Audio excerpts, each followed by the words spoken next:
is not a joke. It's a slow motion killer, a serial killer, a murderer and a monster. But we are going to face it. AIDS, you have no mercy. You are not ashamed. Look at the graveyard. Look at the orphans are suffering because of you. Your whole world is affected because of the infected ones. You knock everywhere. You don't have mercy. Who's gonna stay in this world? People, let's face it.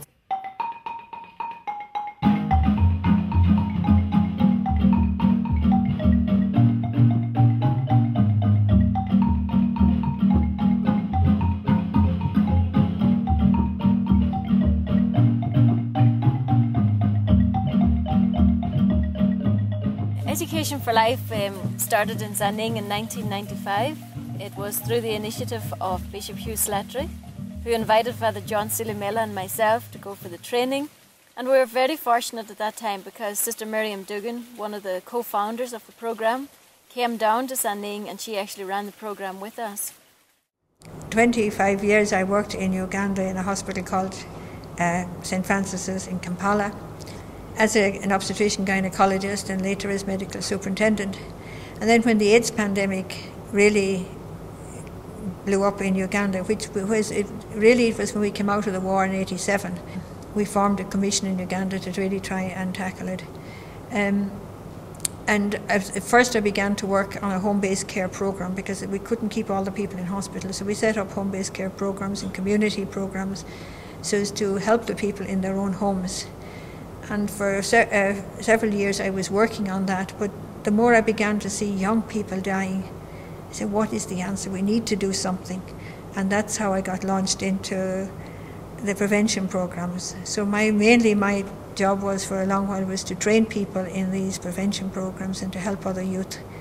Now I'm deeply convinced that most of our resources as church, indeed of government too, should go into prevention.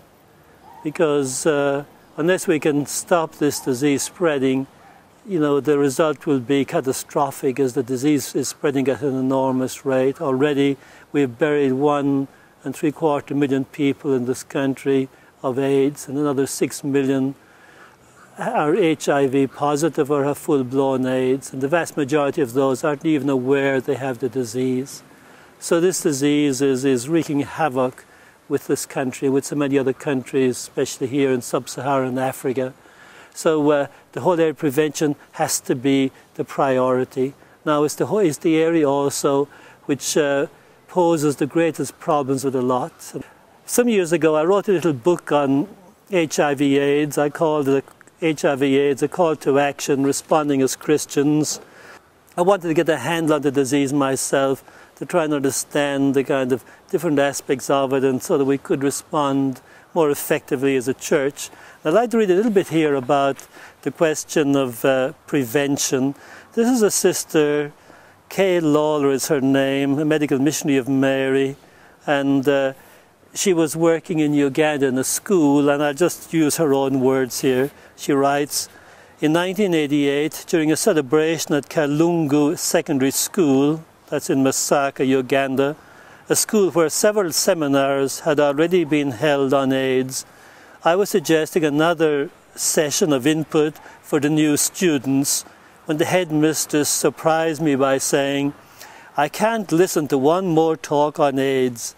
You people come here and tell us how it is transmitted and how fast it is spreading, and each time the statistics get worse. No one is helping us to stop it. This quite shocked me, and I began to get defensive, saying, it's not possible to stop it if the people themselves won't change their behavior. Help them to do it then, she said. I went away with that statement ringing in my ears. So Sister Kay and a few of her friends decided to accept this challenge. They would try to help people change their behavior. So they started work on a new project which came to be known as Education for Life, a behavior change process.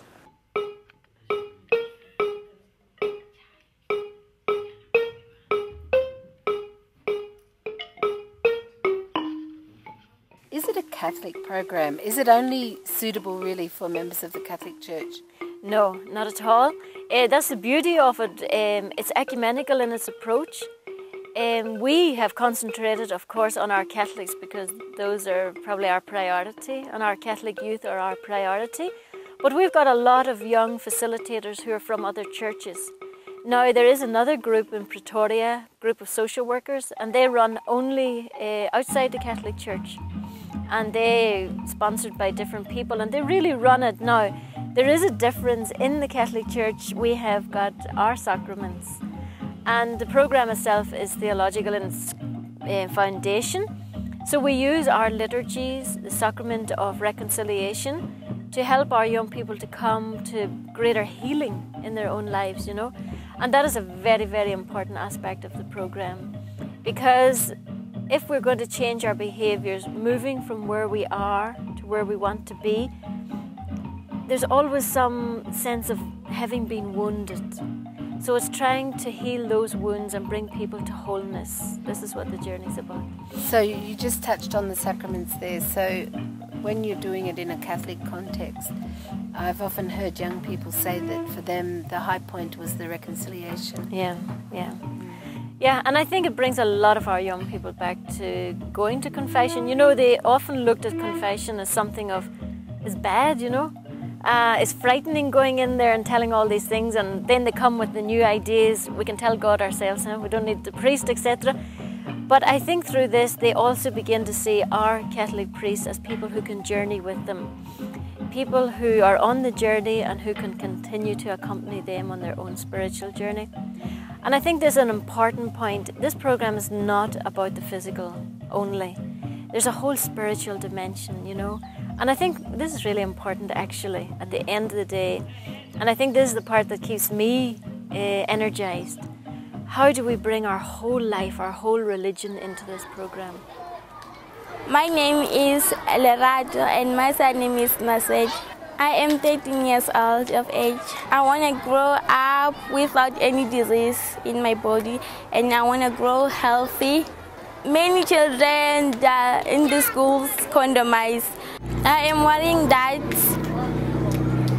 because of my friends I love, and they are acting so.